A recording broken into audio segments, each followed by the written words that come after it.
All right, everybody, let's go ahead and get started. So first off, I did figure out a way to give you ebook access during your midterm. Huzzah! So you will be able to refer to your ebook during the exam, and you have 120 minutes for the exam. So hopefully that will be enough time for you to use your ebook and use your notes and do all of the calculations and things like that.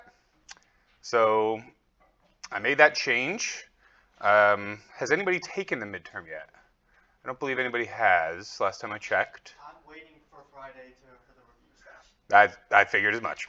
Yeah, perfect. All right, so let's jump into it. We've got a few different distributions to get to today. But first, before we get to distributions, let's review our types of random variables. So we know that we have two types of random variables. What are they? The first one is a discrete random variable. And a discrete random variable is a random variable that can only assume certain clearly separated values.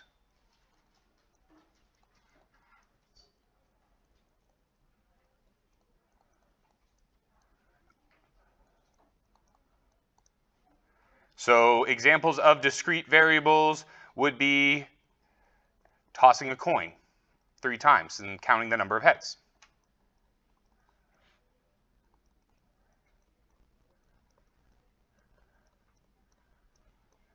There is a must-be-retired gentleman on the corner of 4th Street at that stop sign, and he just sits out there with his little dog, and he just watches people go by, right?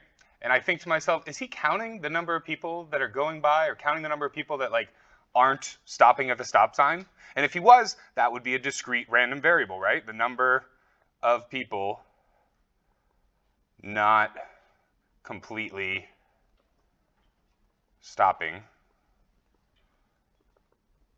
at a stop sign. So anytime it is something that is increasing by a value, right, a clearly separated value, it's a discrete random variable. They can assume fractional or decimal values. So it's not to say that they have to be whole integers. They can assume fractional or decimal values, but those values must be separated by having distance between each value. So there has to be some kind of gaps between it. Let's put that here. So little caveat, they don't have to be whole integers. They can assume fractional or decimal values. But the important part, the condition, is that, but the values must be separated by having distance between each value.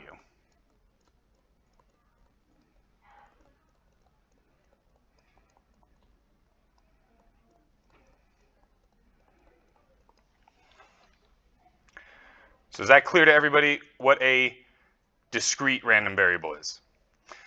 If we have a table of discrete random variables, right? So we'll use this example. The Bank of the Carolinas counts the number of credit cards carried by a group of consumers. So we have number of credit cards. And then they're going to have, they've already done half of the work for us. They've already calculated the relative frequency here, right? So we've got a neat little table here, and it tells us at 0 credit cards, that's only 3% of their banking population, right? At 1 credit card, that's 10%. At 2, that's 18%. At 3, it's 21%. At 4 plus, 4 or more is how they denote it, it's 0.48%. And then you know it, the reason why I am listing all of these is because when it's an exhaustive list, these should all add up to 1. So this was a survey counting the number of credit cards carried by a group of customers. Questions on discrete random variable? Oh, could you close the door real quick? Thanks so much.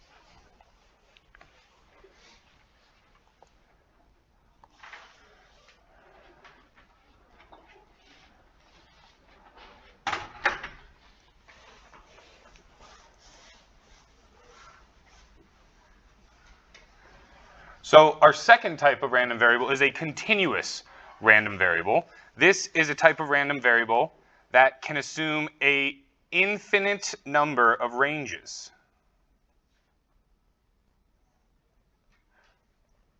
An infinite number of values, sorry, within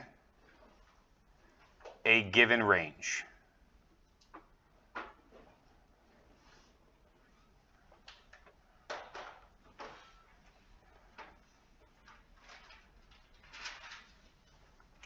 Continuous random variables are typically the result of measuring.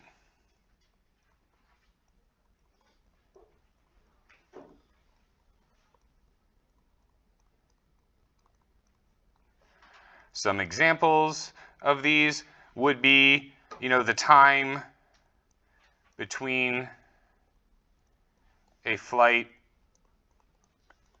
from Denver to San Francisco, right? So that's going to be, 2.65 hours. The flight between Atlanta and LA is 4.67 hours, and so on. The annual snowfall in Chadron is a continuous random variable. So they're measured with interval or ratio scale.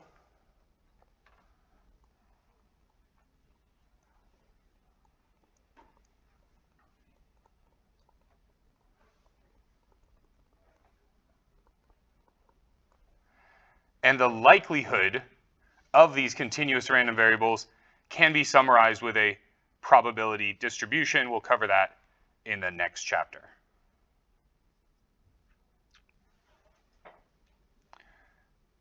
Any question on continuous random variables and the distinction between those and discrete random variables?